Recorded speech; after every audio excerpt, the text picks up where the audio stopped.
Morning, everybody, and welcome to 1 Million Cups. My name's Rachel Neal. For those of you who are new to 1 Million Cups, this is my first day back. I'm really excited. I was on maternity leave for about 4 months, so really happy to be here, especially we've got a great presenter today. She is a really empowering woman and has come up with a pretty incredible app and new way of selling your home, so I'm excited for her to share that story.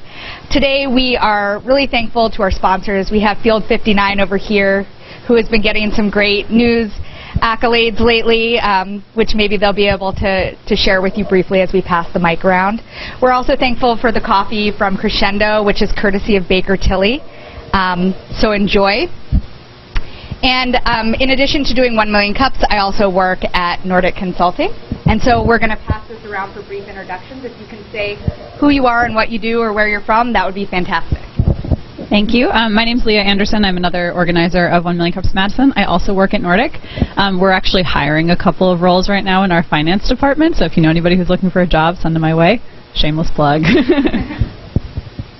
Hi, my name is Tom Willis. I'm a software engineering leader, and I'm kind of looking for work. So, Garrett Lee, founder, co-creator of Whoa, We Help One Another, and Good Point, work out of 100 State.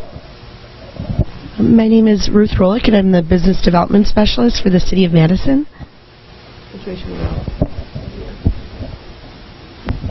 Hi, I'm Adam Woodford. I'm an attorney in town.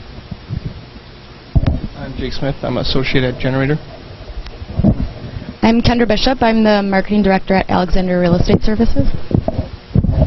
My name is Spencer Perky. I'm a UW student here. Patrick Reese, volunteer with SCORE Madison. Drew Corson, attorney with Snyder Boucher. Joy Frayne, Wisconsin Economic Development Corporation. Nicole Justa, Economic Development in Northern Wisconsin. I'm Derek Gebler with Field 59. Oh, well, yeah, so we just won some major business with the ABC affiliates in WWSB, as well as KYUR, as well as, oh, I can't think of the other affiliate name right now, but so we got some great business, and we're really happy to be working with new customers. Thanks. Oh, no, that's okay. My name is Paul Temple. I'm an attorney with Alpha Tech Counsel. Cecily Castillo with Open Homes, working with Kelda. Great. Did we get everybody? Wonderful. And just for those who haven't been here before, the reason our voices are not being amplified by this mic is because it's actually for the live stream. So if that was a little confusing, that's why. So shall we get started? Yeah. Take it away, Kelda. All right. Thanks for having me. I'm excited to be here and talk about the future of real estate. So Open Homes is the smartest way to buy or sell your home. And what that means is we are a virtual real estate brokerage. We're automating the process of buying and selling your home. We're creating a platform that basically makes it more simple and affordable and fun than ever before to buy or sell a home.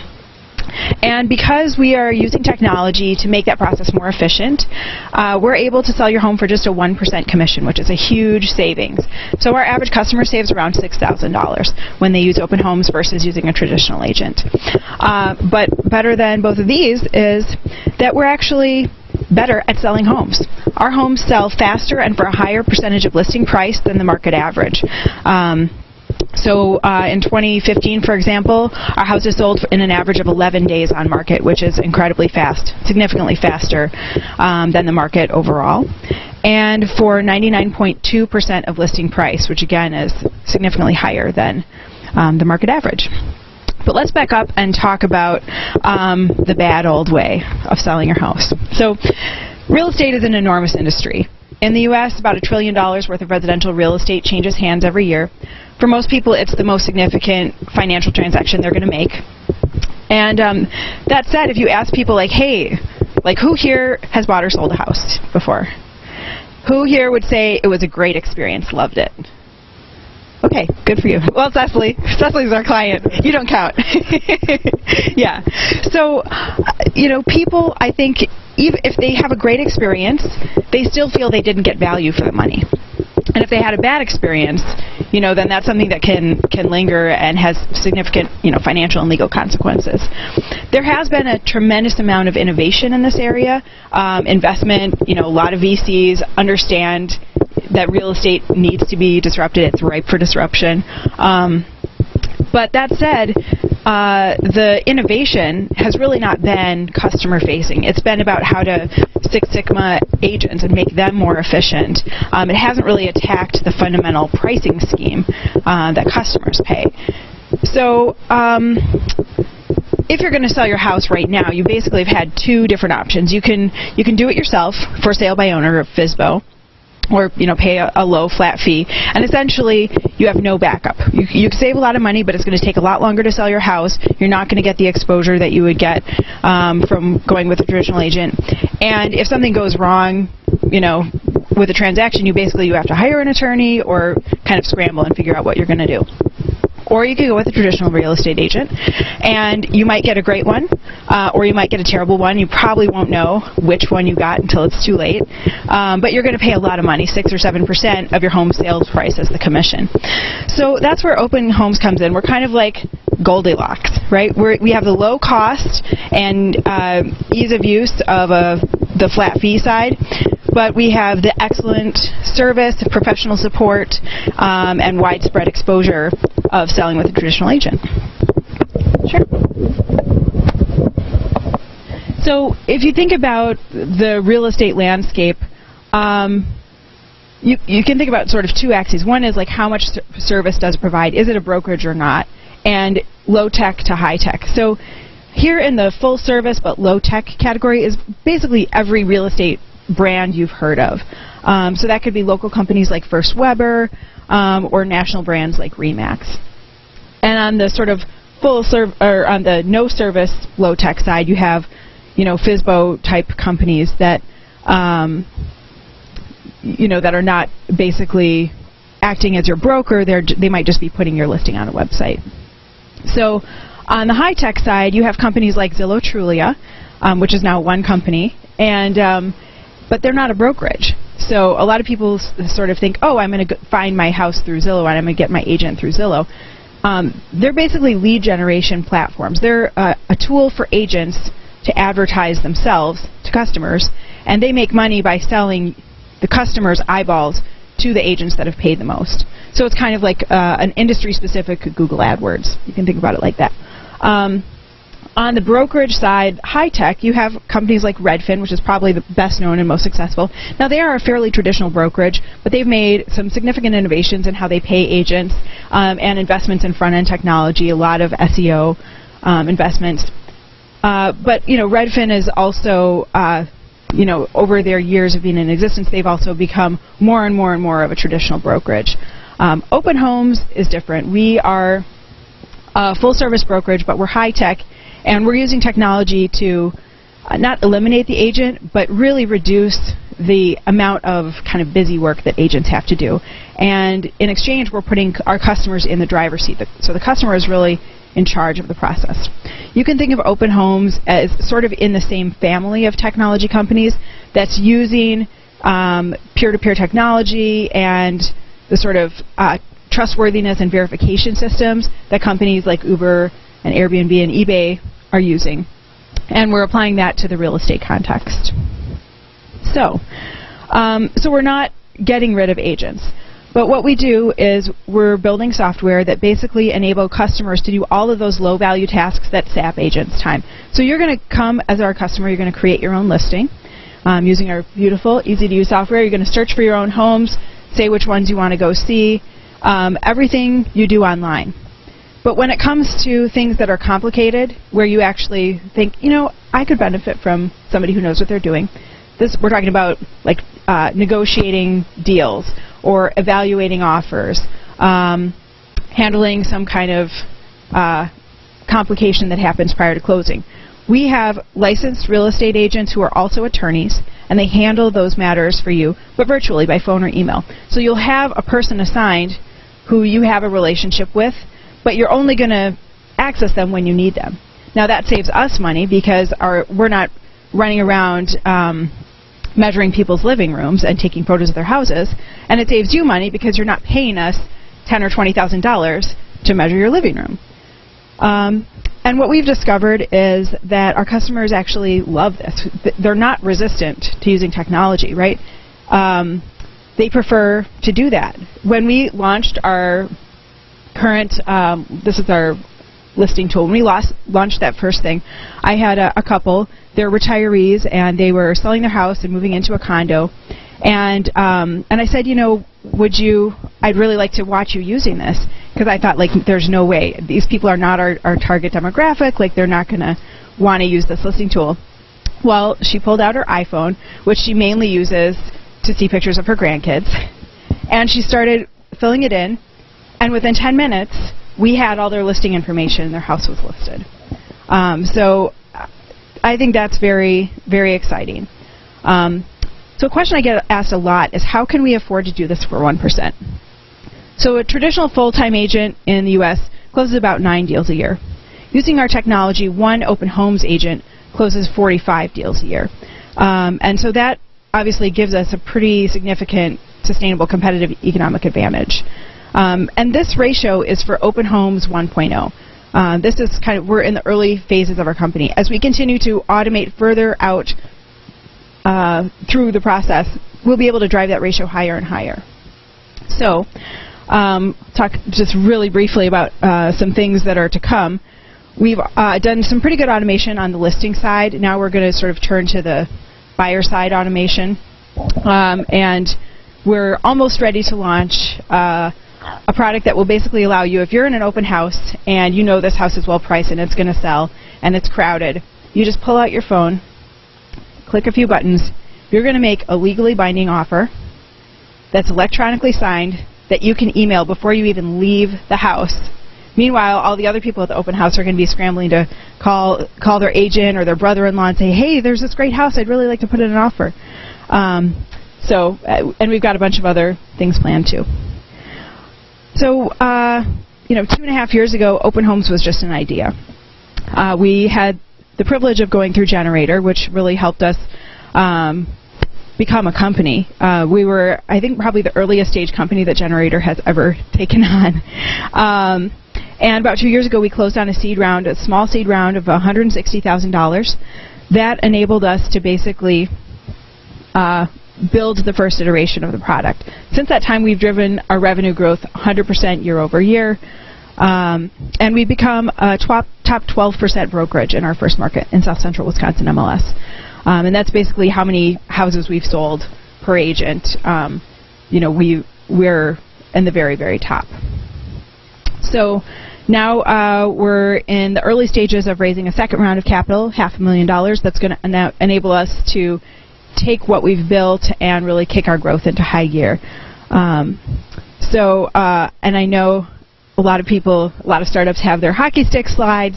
What we have determined is that what we know now about how much it costs us to serve our customers, how much it costs to acquire them, we can drive revenue growth 4x this year, next year, every year for the next 4 years. And so that's what these numbers are based on. And we think there are a couple of reasons why this is achievable. First, fundamentally, people want what we're offering. We've done fairly minimal marketing, I would say, to achieve pretty incredible results. And once we put more gas in that tank, we'll be able to acquire even more customers. Secondly, this is a wide open space. There's no national discount or high-tech brokerage, right? All the big national real estate franchises are kind of indistinguishable. I mean, you have a couple that are sort of seem a little bit more luxury, like Sotheby's, and then you have the sort of regular ones like Century 21 and Remax. But this is a space where, nobody has really dominated. There are a lot of kind of discount services that are very local, kind of mom and pop shops.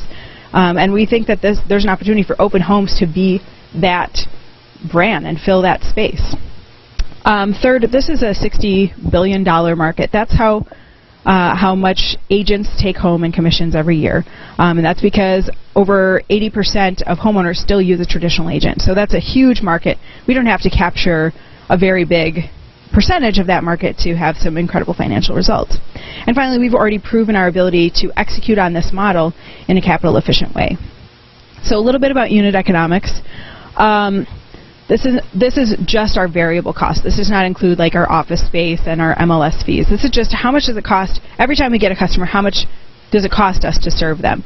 And what I did was I took, basically, I assigned a cost of about $30 an hour to serve these people. And what you can see is that over time, we get more and more efficient at serving them. And that makes sense because, when we started out, we didn't have any technology, right? And now we have some pretty great tools that have enabled us to save a lot of time. And that number is going to continue to go down as our cost to serve. It's going to continue to go down to black, I guess, which is great. We're just going to be infinitely profitable. Okay. I don't know what happened there, but we're back. So what I think is interesting about this is that, when we started, we didn't spend any money getting customers. I cold called people on Craigslist. That's how we got our first few listings. And then as we started to sort of layer on paid marketing, that acquisition cost. So overall, the trend I think is going to continue to go down, but the proportion of it that is acquisition is going to go up. So the green part is going to get bigger, even though the bars will get shorter.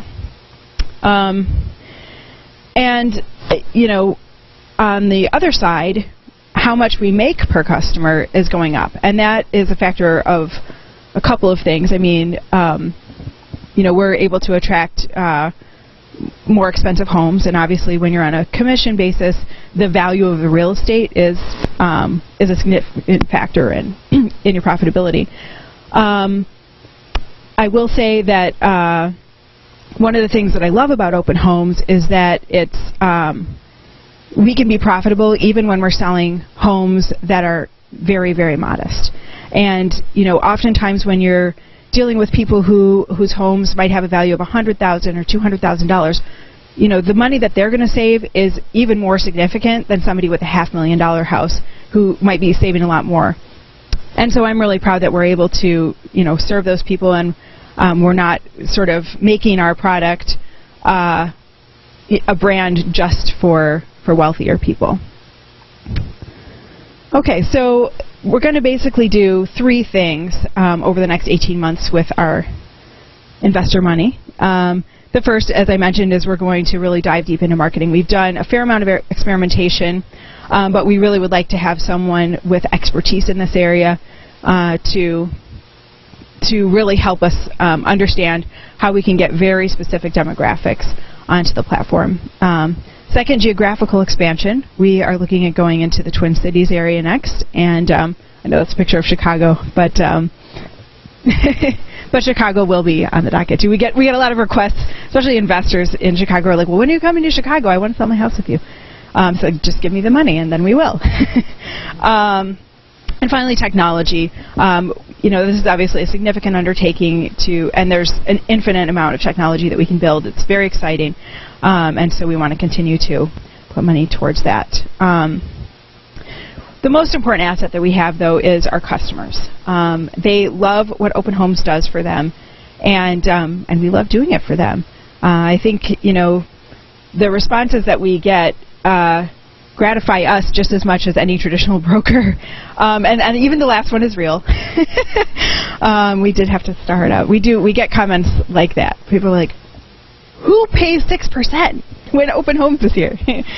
So, this is a kind of value proposition that really spreads by word of mouth, and that's very exciting. I mean, we're affordable, we're effective, we're convenient, and we give better results to our customers.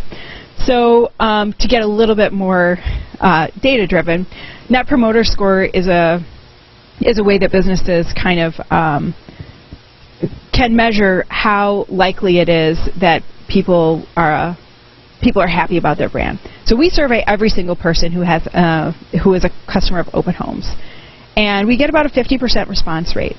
And we ask them, we ask them a bunch of different questions, but the last one is, would you recommend Open Homes to a friend or colleague? And it's a 10-point scale, and you have to get a 9 or a 10. And 100% of people have given us a 9 or a 10 of our respondents. And to me, that just speaks volumes because we are able to deliver, very, very good service, probably better than almost any other agent, but at so much lower cost. And I think that customer focus is really important for customer-facing startups, and it's going to be an advantage for us going forward.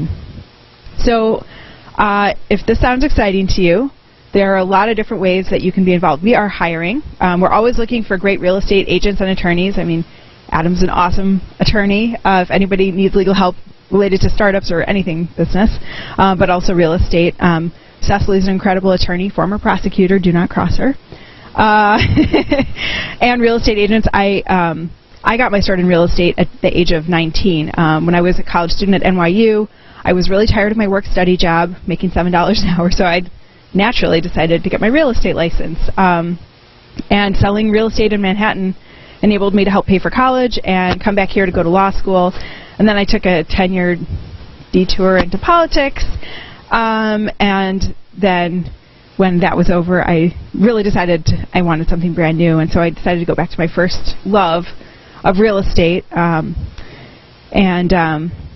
here we are. We're also hiring developers. We're looking, specifically for full stack, but if people have front end and back end, we've been very, very lucky to work with a lot of different types of development. We've done some of our development, most of it has been with, staff, but we've also done some outsourced projects that have worked out well, and we're pretty open. We're just looking for creative, talented developers who really, really care about creating a beautiful user experience for customers. We're always looking for investors. Smart, passionate, tenacious people, and most importantly, anyone buying and selling a home. We would love to serve you. We can serve people anywhere throughout southern Wisconsin, so Milwaukee, Fond du Lac, Baraboo, Janesville, Madison, and hopefully soon the Twin Cities. So with that, I really want to thank you for coming today, and I look forward to hearing your thoughts and questions.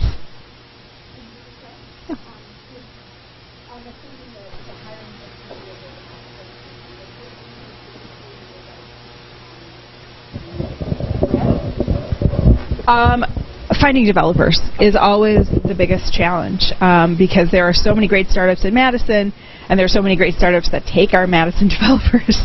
And so if you know anyone who's interested, I mean, we would consider hiring students or part-time. We've had great experiences with interns.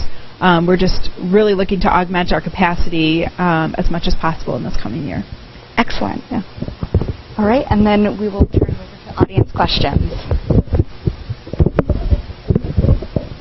So I'm just kind of curious. You got to kind of fight both, finding people to sell the homes and buy the homes. So what's your kind of strategy going about each, and which ones do you find is kind of the hardest of the two?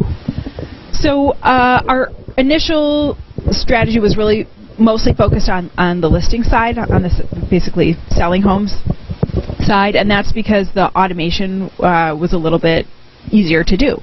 And so, I would say probably 2/3 of our customers have been on the listing side. We do serve buyer clients, but they take more work. It takes more time to serve a buyer. We also make more money when we serve the buyer side because we're still doing a huge amount of the work. And the way that real estate commissions work, the seller pays everybody's commission. So the seller pays his or her own agent and the agent who brings the buyer. And so we've been able to kind of take advantage of that. We have a lot of plans to help automate the buyer side. Some of them, like the offer to purchase, are near term and going to be very realizable. Others, we actually have some hardware planned, but that's going to be a few years down the line, where we can really help buyers who want to do it essentially without an agent, and we're going to be able to help them do that from start to finish. Kelda, how easy is it for somebody who's selling their home and hasn't sold one forever to actually find open homes? Like, the search engine, Optimus, how would we find you? So, Dan, our website is www.openhomesrealty.com, and our SEO, that's another thing that we would love to have some help with. It's gone up and down. I mean, it fluctuates. We do advertise quite a bit on Google AdWords, and so if you Google any one of a number of terms, like sell in Madison or sell by owner, Milwaukee or something, you'll often find Open Homes as one of those first ads. But that's one thing that we're working on. It's what we found in real estate is that companies like Zillow Trulia, which has tremendous capitalization, and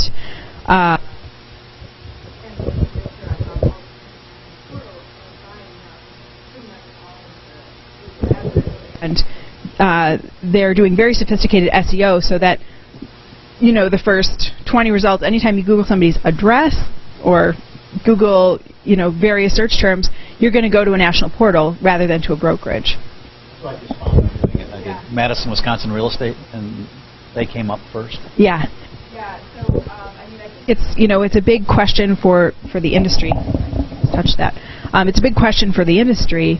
How are local brokerages and individual agents able to compete when you have these, massive non-brokerage companies basically buying all the eyeballs, and then soon everybody has to pay, a third of their commissions to these portal sites, and how is that going to affect the value proposition and the number of agents and how much those agents can earn? I think Open Homes is sort of one way to attack the industry, but there are a lot of there's a lot of turbulence in this industry over the past 5 or 10 years, and I think it's going to be a very, very bumpy next 10 years.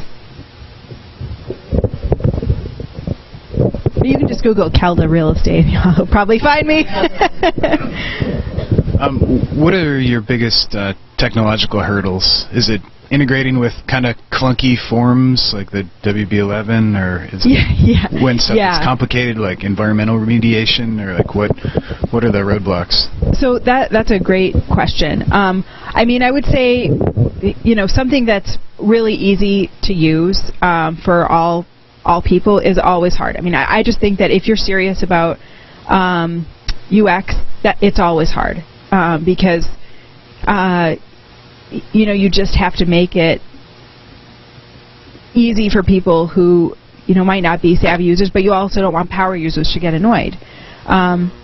Browser compatibility is an issue for us, and but I would say probably the biggest one is that our developers have been pretty sophisticated, and we interface with a lot of technology that is legacy technology in the kindest possible terms, and so we get data feeds from the MLS, and those feeds break, and we are using technology to kind of power our business that we have not created, and that is something like out of a Dr. Seuss book. It's just like joined together with strings and sealing wax and old hangers. And that's kind of the technology that a lot of real estate companies are using. And if we want to display houses on our site, if you want to be able to search 30,000 houses for sale in southern Wisconsin, we have to use that technology. And so maintaining that and making it display in a way and complying with all of the rules and regulations of the various MLSs, that's a big challenge for us. And it's kind of just an ongoing challenge. It's like every day you get up, you drink your coffee, you deal with that issue, and then you can move on. Yeah. So my mom is actually a realtor, so I have a couple of questions about... I'm sure she is a great one. Yes. And so I actually have a couple of questions about more incentives for agents. How do you sell them on using this? You mentioned that you get more closings each year. Do the margins kind of work out even though you're taking a significantly smaller commission? And then also, are they working for you as contractors? Are they employed by you? How does that work? So we've done both. All of our agents are also attorneys, and we have done that in the past because it's a way to guarantee some level of quality and professionalism. The bar to get your real estate license is fairly low. and so there are really amazing people who are realtors, and then there are people who really should not be entrusted with such significant transactions. I'm sure your mom can attest to that. I mean, realtors know that better than anyone. And we've tried both ways, having employees and having independent contractors. We're in the sort of early phases of expanding more on the independent contractor side, so I don't have a clear enough picture of the data to say like which one is better. I would say that our incentives are, we offer a more fair split than a lot of companies. I mean, a lot of real estate companies take 70% of the commission. 70% goes to the broker, and only 30% goes to the agent who does the work. You know, some companies have don't deliver a lot of leads. They require all kinds of meetings and FaceTime, and you have to have, you know, a dress code. And you know, I think for a lot of ambitious agents, you know, they want to be in an atmosphere that they feel like is future-oriented and is customer-focused. And you can't say that about all brokerages and the technology that other companies are offering to their agents. You know, you might be better off just using like Google Calendar and Google Drive. So, you know, I think we have that kind of advantage, people being able to be a part of something that's growing, that's you know, that really is kind of marrying the cultures of the startup tech world and, you know, real estate's customer focus. So we're not looking to just get as many agents as possible. I know that is kind of the strategy for how you make a lot of money as a broker, is you just churn and burn. You just get as many agents to sign up as possible, and you just, you know, take 70% of their commissions, and that's a way to be very profitable. But it's not a great way to serve the customer, and I think in the long term that it's going to be much harder to do that as companies like Open Homes offer an alternative to the sort of random quality of a broker you might get. Yeah. Okay, we are going to close right now, and Kelda's going to be around for by another 10 to 15 minutes to answer your questions personally. You can come up and meet her. So let's give her a big round of applause. Thank you so much.